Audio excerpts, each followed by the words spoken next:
ಎಲ್ಲ ಪೂಜ್ಯರಿಗೆ ಪ್ರಣಾಮಗಳನ್ನು ಸಲ್ಲಿಸಿ, ಮಹಾಜನಗಳೇ, ಮಾತೆಯರೇ, ನಿಮಗೆಲ್ಲ ಶರಣು ಶರಣಾರ್ಥಿಗಳು.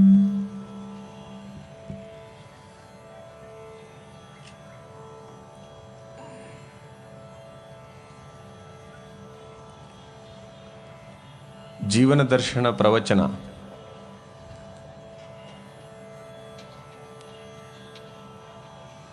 ನೀವು ಹೆಚ್ಚಾಗಿ ಕೇಳಿರುವಂತಹ ಶಬ್ದ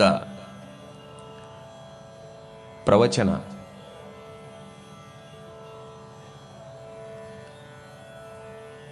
ಒಂದೊಂದು ಸಿದ್ಧಾಂತಗಳನ್ನು ಮಂಡನೆ ಮಾಡುವಾಗ ಕೊನೆಗೆ ಅದಕ್ಕೆ ಪ್ರವಚನ ಅಂತಾರೆ.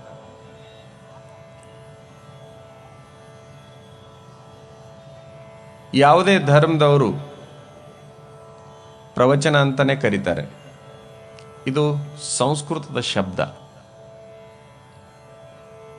ಏನು ಪ್ರವಚನ ಅಂದ್ರೆ? ಪ್ರವಚನ ಅಂದ್ರೆ ವ್ಯಾಖ್ಯಾನ. ಪ್ರವಚನ ಅಂದ್ರೆ ವಿವರಣೆ. ಪ್ರವಚನ ಅಂದ್ರೆ ಉತ್ತಮ ನುಡಿಗಳು, ಮಾತುಗಳು. ಪ್ರಕೃಷ್ಟಂ ವಚನಂ ಪ್ರವಚನಂ ಅಂತ. ಸುಳ್ಳು ನುಡಿಗಳು ಅಂತಲೂ ಕರೀತಾರೆ. ಒಳ್ಳೆಯ ಮಾತುಗಳನ್ನು ಕೇಳೋದು.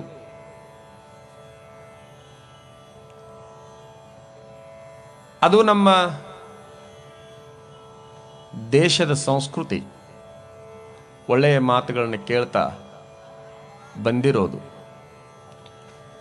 ಈ ಪ್ರವಚನ ಸತ್ಯಯುಗದಲ್ಲೂ ನಡೀತಿತ್ತು, ದ್ವಾಪರದಲ್ಲಿಯೂ ನಡೆಯುತ್ತಿತ್ತು, ತ್ರೇತಾಯುಗದಲ್ಲಿ ನಡೆಯುತ್ತಿತ್ತು, ಈಗಲೂ ಕೂಡ ನಡೀತಾ ಇದೆ ಕಲಿಯುಗದಲ್ಲಿ.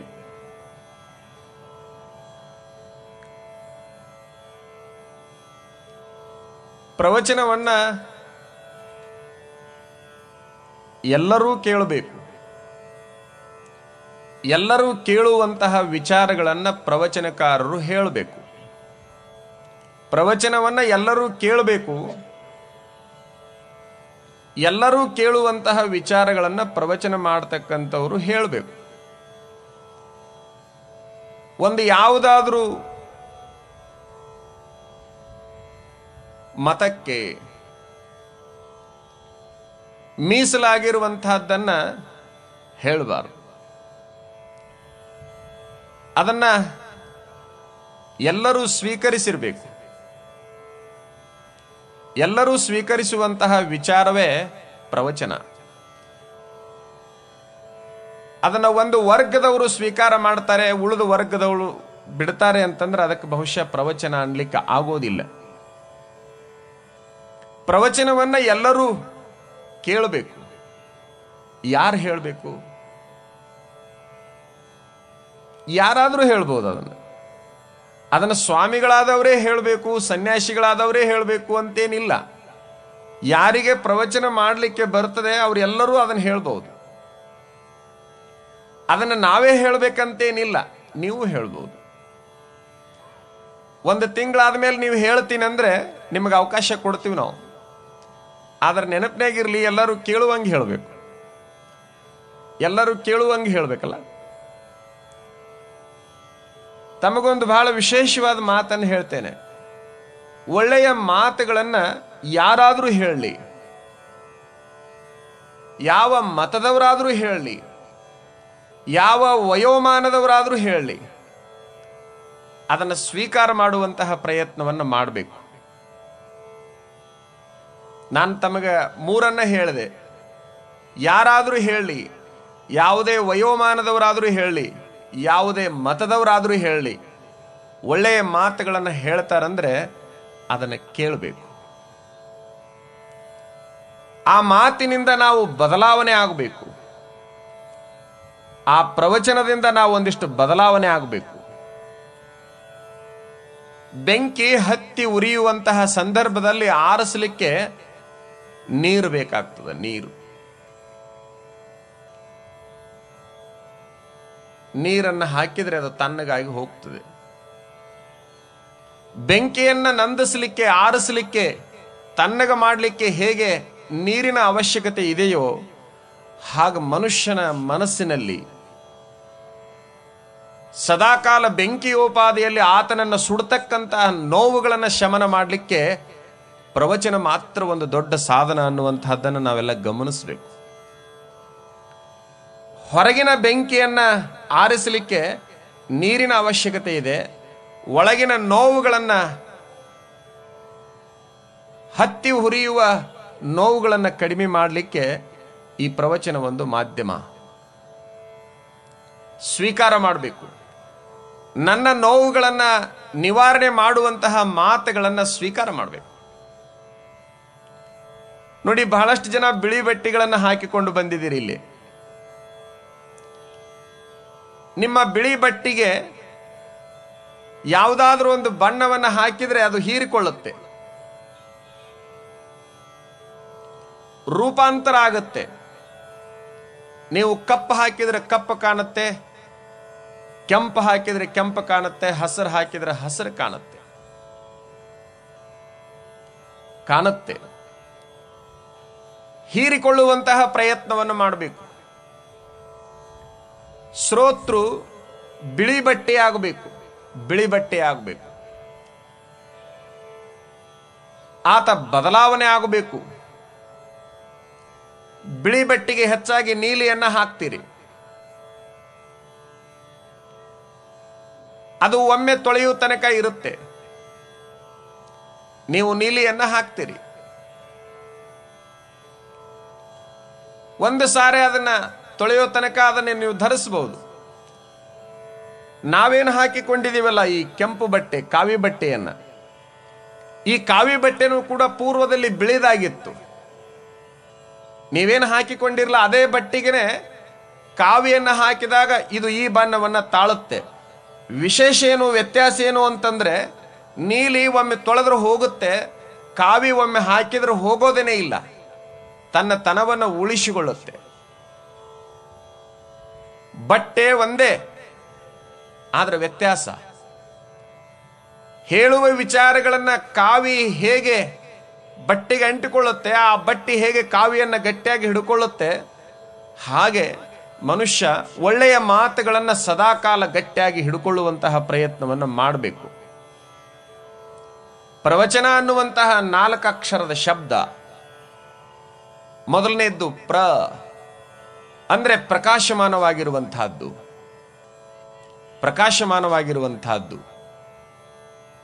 ವಚಿಸುವಂತಹದ್ದು, ಚಲಿಸುವಂತಹ, ನಯನಿಸುವಂತಹದ್ದು ಪ್ರವಚನ. 4 ಅಕ್ಷರಗಳದಾವಲ್ಲ ಇದರೊಳಗೆ. ನಾವು ಮಾತಾಡುವಾಗ, ನಾವು ನಡೆಯುವಾಗ, ನಾವು ನೋಡುವಾಗ ನಮಗೊಂದು ಪ್ರಕಾಶ ಬೇಕಾಗತ್ತಲ್ಲ, ಪ್ರಕಾಶ. ಆ ಪ್ರಕಾಶವೇ ಪ್ರವಚನ. ಇದನ್ನು ಕೇಳುವಾಗ ಹೇಗಿರಬೇಕು ಅಂತ ಹೇಳಿ ಮೋಳಿಗೆಯ ಮಹಾದೇವಿ ಅಂತ ಶಿವಶರಣೆಯಾಗಿ ಹೋಗಿದ್ದಾಳೆ. ಬಹಳ ಕಿಮ್ಮತ್ತಿನ ಒಂದು 2 ಸಾಲು ಬರೀತಾಳೆ. ತನು ಕರಗಿ ಭಾವ ಬೆಸೆದು ನಿಮ್ಮ ಶರಣರಲ್ಲಿ ಅನುಭಾವವ ಕೇಳಿದರೆ ಅದೇ ಮುಕ್ತಿ ನೋಡ. ತನು ಕರಗಬೇಕಂದ್ರೇನು, ಅದು ಇಲ್ಲಿರಬೇಕು, ಅದಕ್ಕೆ ಭಾವ ಬೆಸುಗೆ ಆಗಬೇಕು. ತನು ಕರಗಿ ಭಾವ ಬೆಸೆದು ಕುಳಿತುಕೊಳ್ಬೇಕು. ಹೇಳುವ ಮಾತುಗಳನ್ನು ಕೇಳ್ತಾ ಕೇಳ್ತಾ ಹೋದ್ರೆ ಮುಕ್ತಿ ಆಗ್ತದೆ ಎನ್ನುವಂತಹ ಮಾತನ್ನ ಹೇಳ್ತಾಳೆ. ಮುಕ್ತಿ ಆಗ್ತದೆ. ಮುಕ್ತಿ ಶಬ್ದದ ಅರ್ಥ ಏನು? ಮುಕ್ತಿ ಅಂದ್ರೆ ಬಿಡುಗಡೆ. ಯಾವುದರಿಂದ ಬಿಡುಗಡೆ? ನೋವಿನಿಂದ ಬಿಡುಗಡೆ. ನೀವು ವರದಿಗಾರರು ವರದಿಯನ್ನು ಮಾಡುವಾಗ ಕೆಲವು ಜನ ಕೈದಿಗಳನ್ನ ಜೈಲಿನಿಂದ ಬಿಡುಗಡೆ ಮಾಡಬೇಕಾದ್ರೆ ಕೈದಿಗಳಿಗೆ ಮುಕ್ತಿ ಆಯಿತು. ಏನದರ ಅರ್ಥ? ಮುಕ್ತಿ ಶಬ್ದದ ಅರ್ಥ ಬಿಡುಗಡೆ ಅಂತ ಅದರ ಅರ್ಥ. ಒಂದು ಚಕ್ಕಡಿಯನ್ನ ನೀವು ಸುರಕ್ಷಿತ ಸ್ಥಳಕ್ಕೆ ಒಯ್ದು ಮುಟ್ಟಿಸ್ಬೇಕಾಗಿದ್ರೆ ಅದಕ್ಕೆ 2 ಕೀಲುಗಳು ಎಷ್ಟು ಅವಶ್ಯ ಅಲ್ಲ, ಅಷ್ಟೇ ಅವಶ್ಯ ಈ ಒಂದು ಚಕ್ಕಡಿಯನ್ನ ಒಂದು ದಂಡೆಗೆ ಮುಟ್ಟಿಸ್ಬೇಕಾದ್ರೆ ಇದಕ್ಕೆ ಪ್ರವಚನ ಅನ್ನುವಂತಹ ಕೀಲದ ಅವಶ್ಯಕತೆ ಬಹಳಷ್ಟು. ದಂಡೆ ಮುಟ್ಟಬೇಕಲ್ಲ ಅದು. ನೀವು ಯಾವುದಾದ್ರೂ ಗಾಡಿ ಕೆಟ್ಟರೆ ಅದನ್ನು ರಿಪೇರಿ ಮಾಡಿಸ್ಲಿಕ್ಕೆ ಗ್ಯಾರೇಜಿಗೆ ತಗೊಂಡು ಹೋಗ್ತೀರಿ, ಹೌದಾ? ಅಲ್ಲಿ ಮೇಸ್ತ್ರಿ ಇರ್ತಾನೆ, ಅದರ ದೋಷವನ್ನು ನಿವಾರಣೆ ಮಾಡಿ ಸರಿಪಡಿಸಿ ನಿಮ್ಮ ಕೈಯಾಗ ಕೊಡ್ತಾನೆ. ಆ ಗಾಡಿಯನ್ನು ನಡೆಸಿಕೊಳ್ಳಿಕ್ಕೆ ನಿಮ್ಗೆ ಅನುಕೂಲ ಆಗ್ತದೆ. ಅದು ನಿಮ್ಮನ್ನು ಕರ್ಕೊಂಡು ಹೋಗ್ತದೆ. ಎಲ್ಲಿಗೆ ಬೇಕಲ್ಲಿ ಕರ್ಕೊಂಡು ಹೋಗ್ತದೆ ರಿಪೇರಿ ಆದಾಗ. ಗಾಡಿಗೆ ಒಂದು ಗ್ಯಾರೇಜ್ ಇದ್ದಂಗ ಈ ಬಾಡಿಗಳಿಗೂ ಕೂಡ ಇದು ಒಂದು ರೀತಿಯಿಂದ ತಿಂಗಳದ ಗ್ಯಾರೇಜ್. ನೆಹರು ಮೈದಾನ, ಅದಕ್ಕೆ ಮೇಸ್ತ್ರಿ ನಾನೇ. ಇಲ್ಲಿ ಒಟ್ಟ ಬಿಲ್ ಕೊಡಬೇಕಾದ ಹರಕತ್ತಿಲ್ಲ.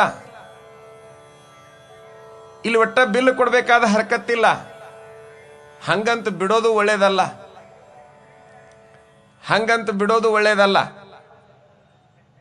ರೈತರಿದ್ದವರಿಗೆ ಗೊತ್ತು, ಒಂದು ಪ್ರಾಣಿ ಸದಾಕಾಲ ನಿಮ್ಮೊಂದಿಗೆ ಬದುಕುವಂಥದ್ದು, ನಿಮಗೆ ಹಾಲು ಕೊಡ್ತದೆ, ಅದಕ್ಕೆ ಎಮ್ಮೆ ಅಂತ ಕರಿತೀರಿ. ಅದನ್ನೇನಾದ್ರೂ ನೀವು ಮೇಯಿಸ್ಲಿಕ್ಕೆ ಹೋದಾಗ ನೀರು ತೋರಿಸಿದ್ರೆ ಅದು ಕೂಡಲೇ ಏನು ಮಾಡುತ್ತೆ ಅಂತಂದ್ರೆ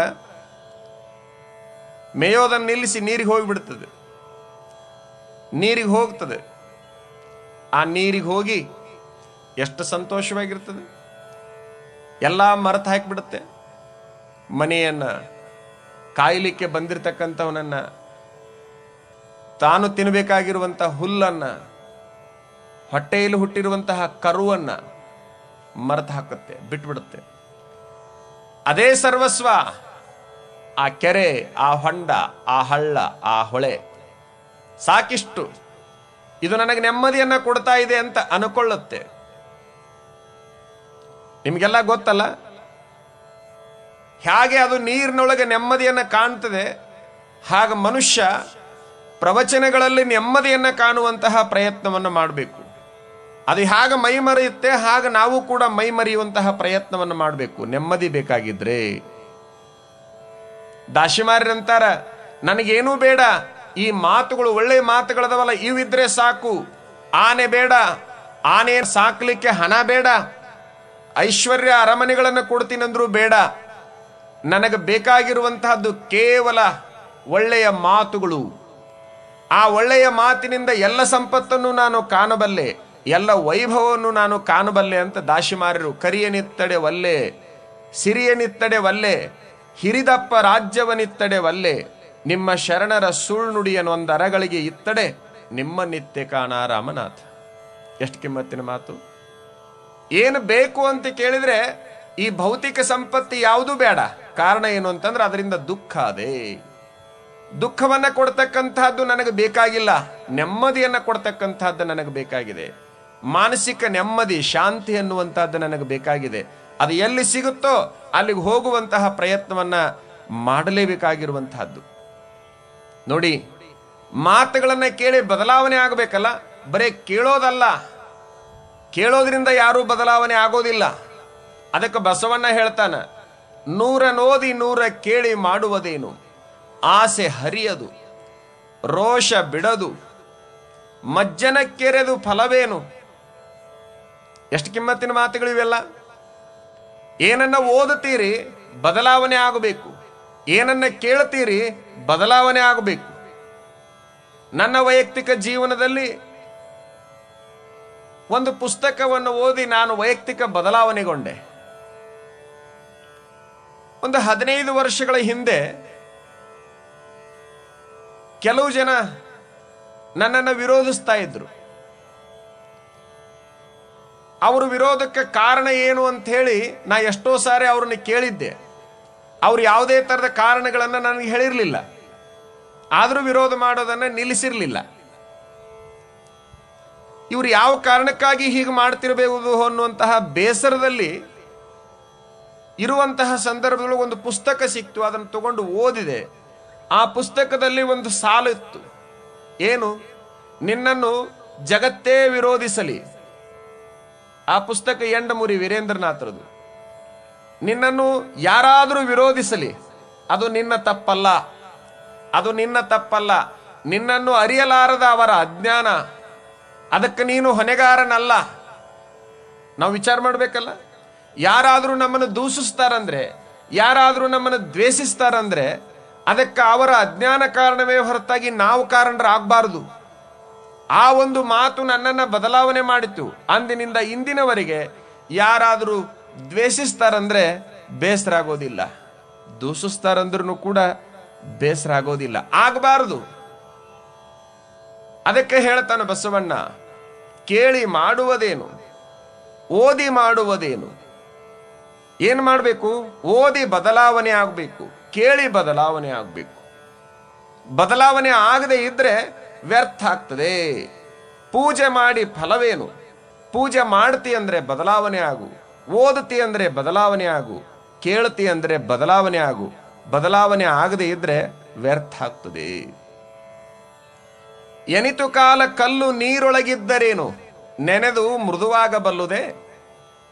ಕಲ್ಲು ಎಷ್ಟು ದಿವಸ ನೀರಾಗಿದ್ರೂ ಕೂಡ ನೆನೆಯೋದಿಲ್ಲಲ್ಲ. ಕಲ್ಲಾಗಬಾರದು ಮನುಷ್ಯ, ಕಲ್ಲಾಗಬಾರದು. ಗ್ರಹಿಸಬೇಕು, ಆಸ್ವಾದಿಸಬೇಕು, ಅನುಭವಿಸಬೇಕು, ಒಂದಿಷ್ಟು ಬದಲಾವಣೆ ಆಗಬೇಕು. ಆ ಬದಲಾವಣೆ ಏನು ಕೊಡ್ತದೆ ಅಂತಂದ್ರೆ ನೆಮ್ಮದಿಯನ್ನು ಕೊಡ್ತದೆ, ತೃಪ್ತಿಯನ್ನು ಕೊಡ್ತದೆ.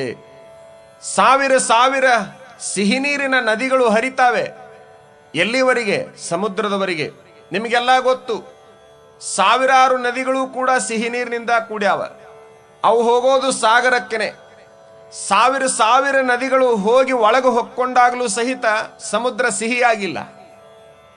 ಸಿಹಿ ಆಗೈತೇನು? ಸಿಹಿ ಆಗ್ತಾ ಇಲ್ಲ. ಉಪ್ಪು ನೀರು, ಉಪ್ಪು ನೀರು. ಎಷ್ಟು ನದಿಗಳು ಒಳಗೆ ಹರಿದು ಬಂದ್ರೆ ಏನು ಪ್ರಯೋಜನ?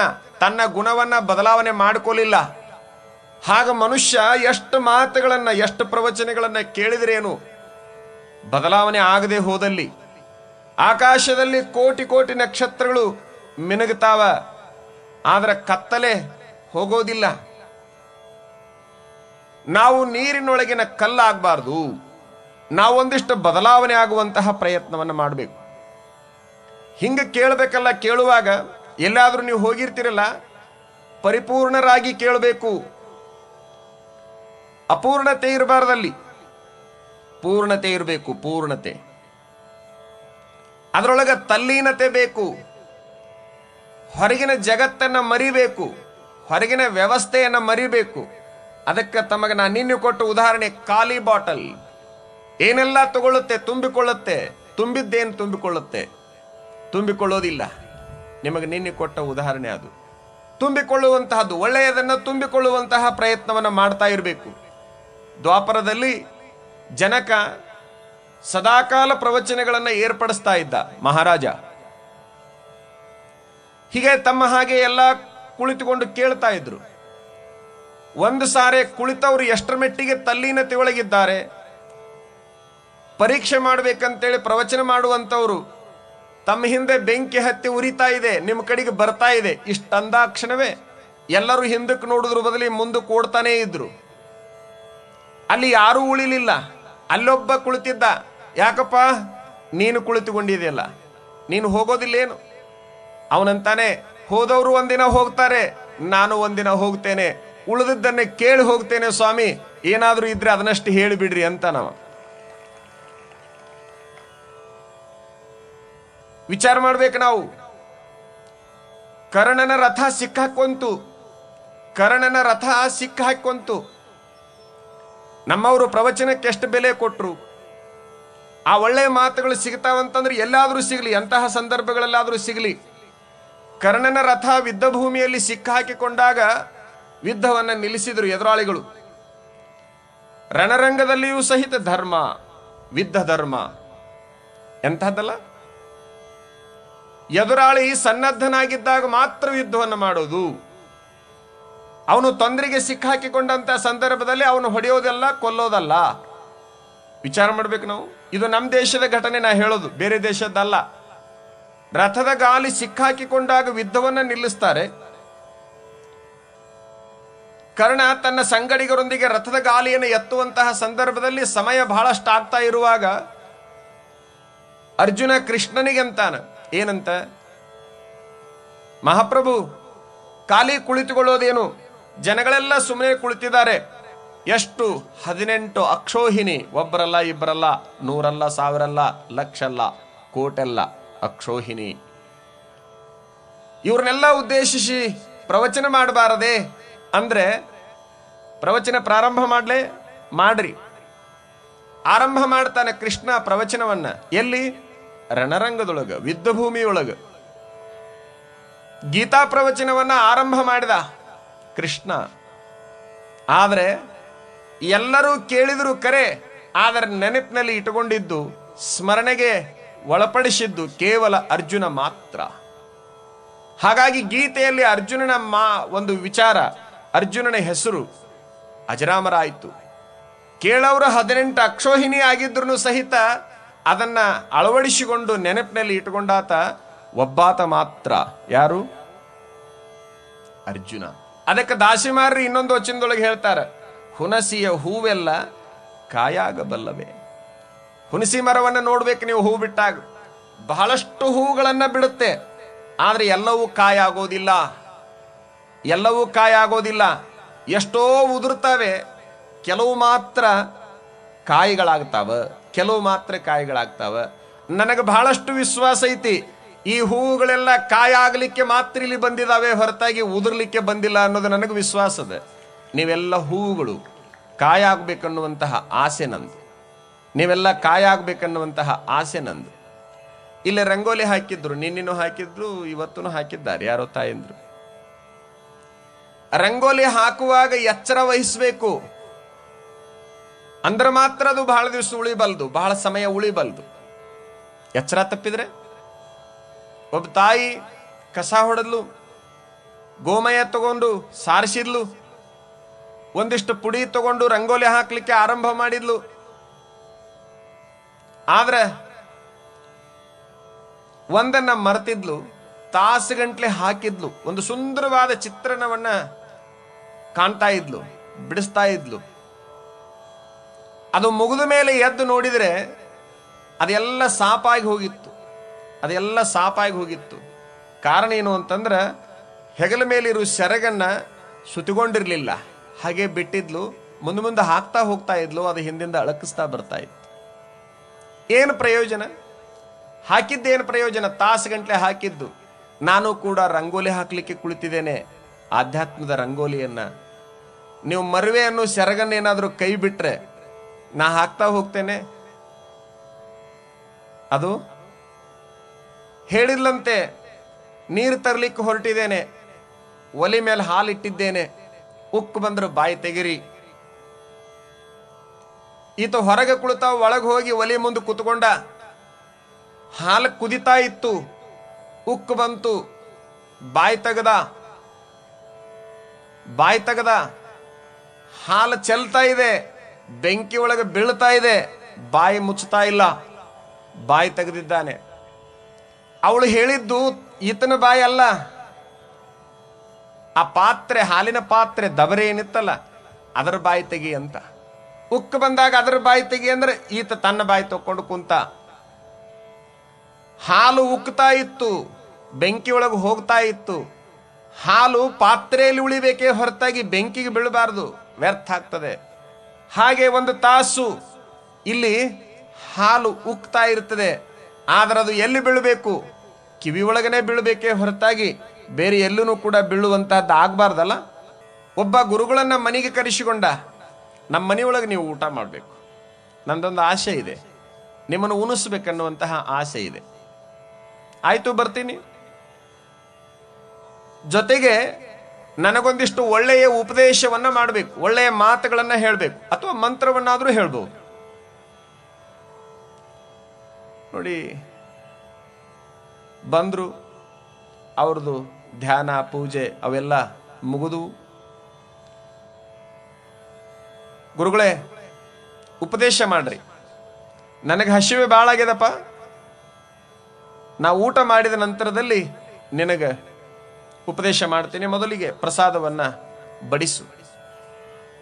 ತಟ್ಟೆಯೊಳಗೆ ಪ್ರಸಾದ ಬಡಿಸ್ಬೇಕಂತ ಹೇಳಿ ತಗೊಂಡು ಬರುವಷ್ಟರೊಳಗನೆ, ಅಡಿಗೆ ಮನೆಗೆ ಹೋಗಿ ತಗೊಂಡು ಬರುವಷ್ಟರೊಳಗನೆ ಆಗಿತ್ತೇನು, ಏನಾಗಿತ್ತು ಅಂತಂದ್ರೆ ಇವರೊಂದಿಷ್ಟು ಕಸ ಕಡ್ಡಿ ಅಂತವೆಲ್ಲ ಬೇಡವಾದ ವಸ್ತುಗಳನ್ನು ತಾಟ್ನೊಳಗೆ ಹಾಕೊಂಡು ಕುಂತಿದ್ರು.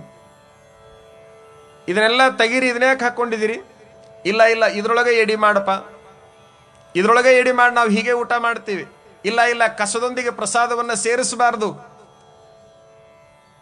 ಆ ಮನುಷ್ಯ ಹೇಳ್ತಾನೆ, ಕಸದೊಂದಿಗೆ ಪ್ರಸಾದವನ್ನ ಸೇರಿಸಬಾರ್ದೇನು? ಸೇರಿಸಬಾರ್ದು.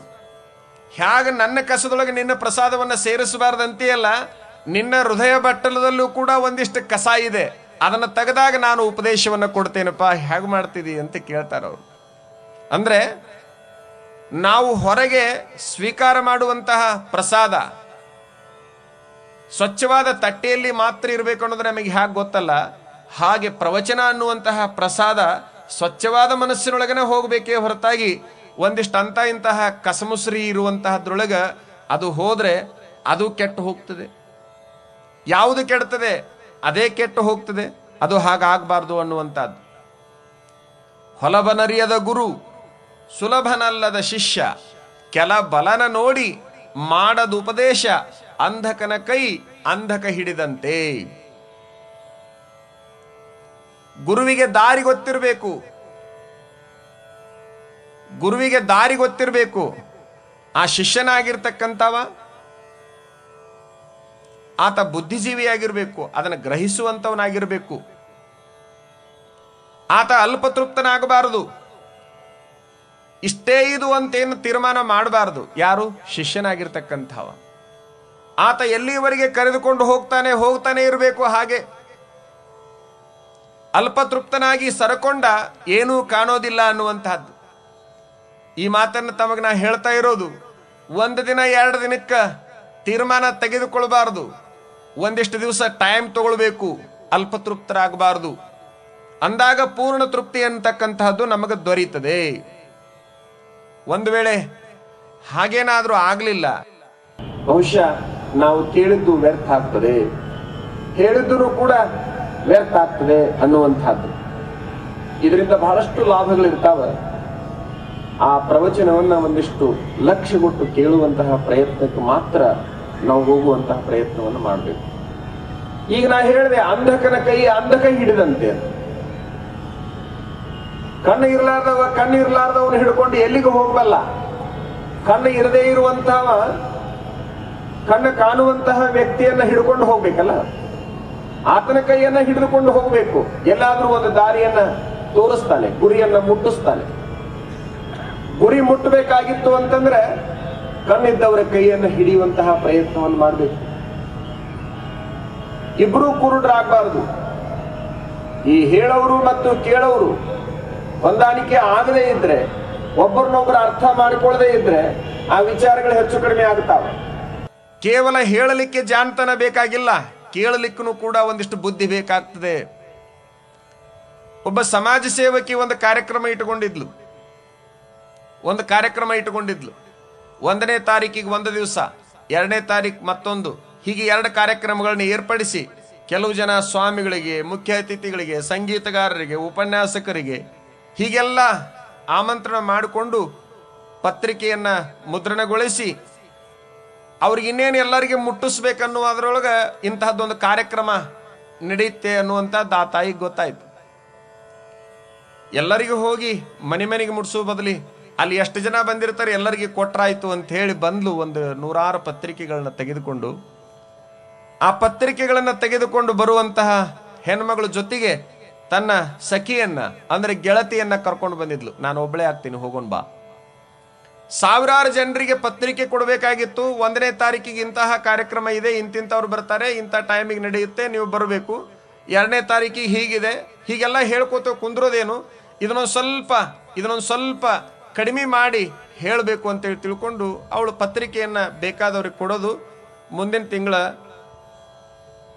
1ಕ್ಕೆ 2ಕ್ಕೆ ತಪ್ಪಲಾರ್ದಂಗೆ ಬರಬೇಕು ಅಂತ ಪತ್ರಿಕೆ ಕೊಡ್ತೀವಿ. ಆ ಪತ್ರಿಕೆ ತಗೊಳ್ಳೋರು ತಿಳ್ಕೊಂಡಿದ್ದೇ ಬೇರೆ, 1ಕ್ಕೆ